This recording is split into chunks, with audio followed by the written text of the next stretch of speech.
Thank you for coming back to the plenary. We have heard and discussed the important aspects concerning the risk from lifetime extension of aging nuclear reactors. We had interesting and lively discussions despite the virtual format of the event.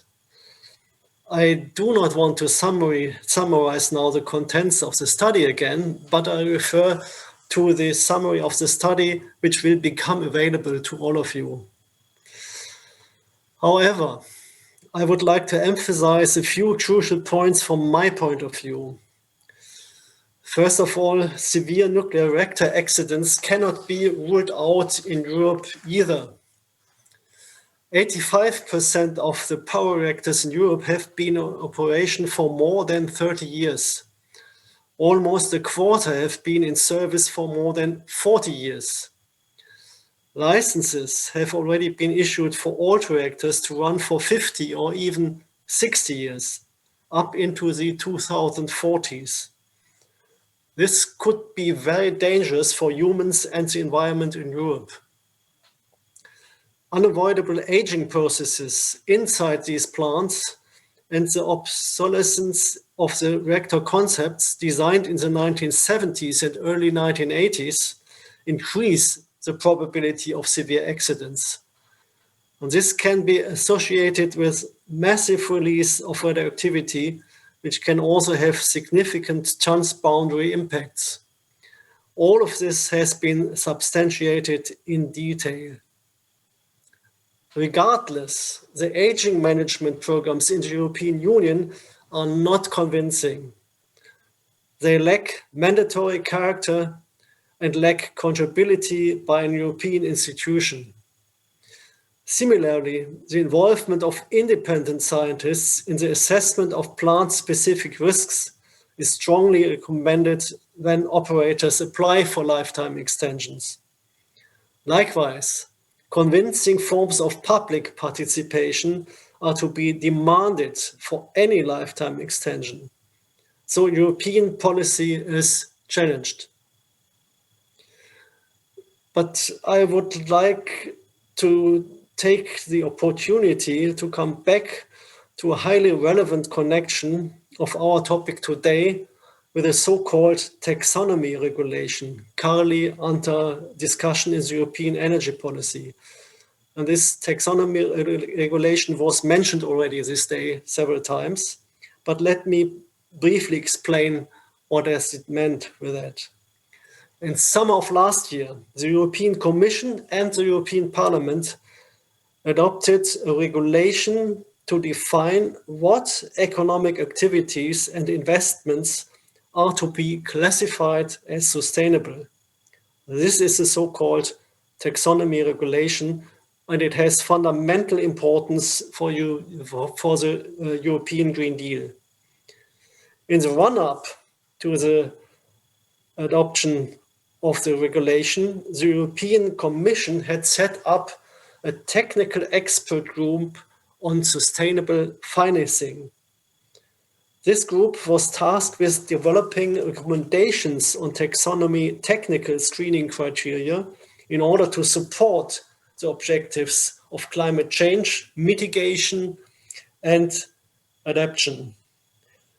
In its final report of March 2020, the expert group made the concession that nuclear power reactors have low greenhouse gas emissions in the energy generation phase.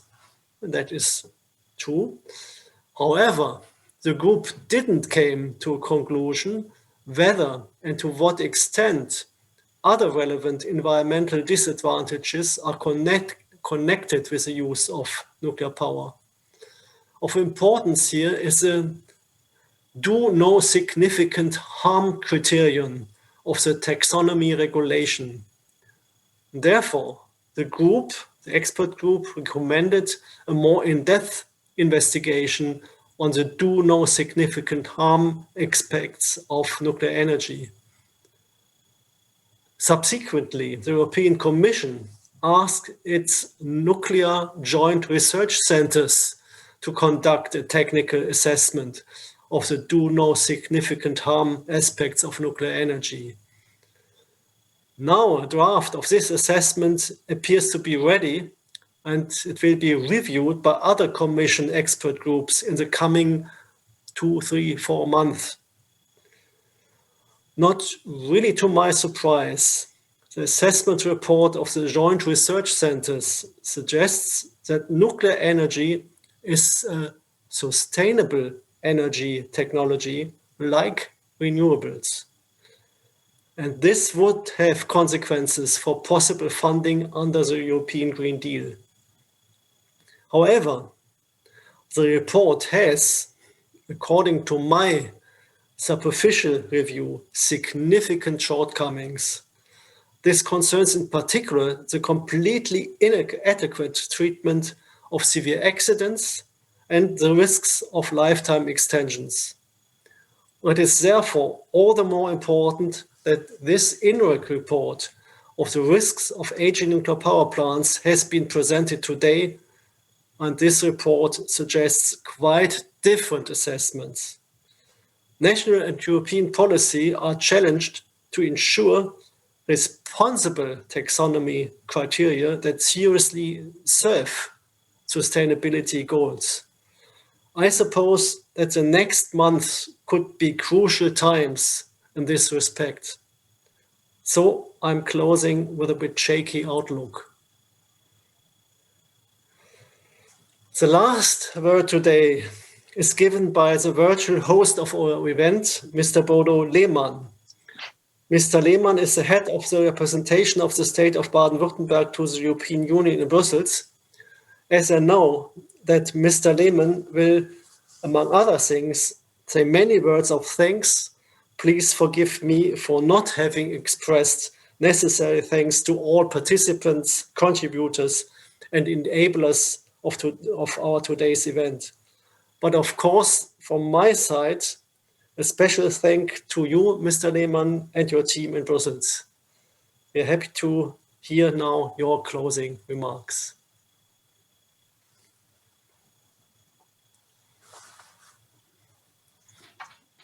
Vielen Dank, Herr Professor Liebert. Dear ladies and gentlemen, dear viewers of today's live stream, I'm indeed very pleased that all of you have been able to join us today for our event on such an important topic, on the risks of lifetime extensions of old or aged nuclear power plants. I was very happy to welcoming all of you to this virtual event presented indeed by the representation of the state of Baden-Württemberg to the European Union. First of all, I would like to thank the cooperation partners of this event, namely the Alliance of Regions for Phasing Out Nuclear Power across Europe, which has commissioned this important study that has been presented and discussed today. It was a pleasure to welcoming this alliance once again at our representation, where we had the alliance founding meeting in 2016. Back then, we all could meet, shake hands, and laugh and see the teeth and the smile of people in front of us. As one of the founding members, the State of Baden is still a very active contributor to the work of this association. Moreover, I'm grateful for the active engagement of the International Nuclear Risk Assessment Group, which has compiled the study and recruited an impressive number of experts for today's event. Please allow me to express my gratitude for all the speakers that have contributed to the event today and for sharing their knowledge and their expertise with our audience. I was indeed impressed by the variety of the topics presented and discussed, as well as by the depth of details that have been presented and demonstrated to us. Dear Professor Liebert, I would like to thank you for guiding us through today's event, as well as the two assisting moderators, if I may say so, during the breakout sessions in the afternoon. Dear ladies and gentlemen, an event always depends on its guests, and it always depends in virtual times like ours today on its viewers. Thus, I would also like to thank all of you in front of the screens for your participation and your engagement in the Q&A sessions. Dear guests, we all do know that today is a special day. We commemorate the 35th anniversary of the Chernobyl reactor accident. It is certainly not an anniversary to celebrate, but this anniversary is a stark reminder. It shows us every year again that the risks of aging nuclear power plants must not be underestimated. I think that in the past hours, we have gained a broad overview of those risks in different parts of the world. But I was also glad to hear much more than that, including, for instance, to learn more about the prospects of new-built nuclear power plants in Europe. I was particularly impressed to hear about the negative effects that climate change can pose on nuclear power plants, a threat that may as of yet still be underestimated in the debates. I'm therefore convinced, ladies and gentlemen, that today will not have been the last discussion on the future of nuclear power in Europe. Indeed, as climate change requires the modification of our energy systems, nuclear power has attracted renewed attraction. In addition, it has not only attracted renewed attention, but also new controversies. And Professor Liebert, you have just mentioned a few of them, the questions and the debate about the EU taxonomy climate delegated act, and also about the report, the technical report that has been brought forward by the Joint Research Center. I do hope that our event today, and with this event today, we have been in a position to contribute to provide additional transparency and scientific insights in this regard. For now, for today, I would like to thank you once again for your participation, for your endurance also, because it was a long and I think very in-depth event today, for your endurance in following our event. And I would like to send my very best wishes on behalf of the representation of Baden-Württemberg to the European Union to all of you. Stay healthy, take good care. Goodbye, thank you for your interest, and see you soon, either in such a format or with a glass of wine in presence in our representation. Thank you and bye-bye.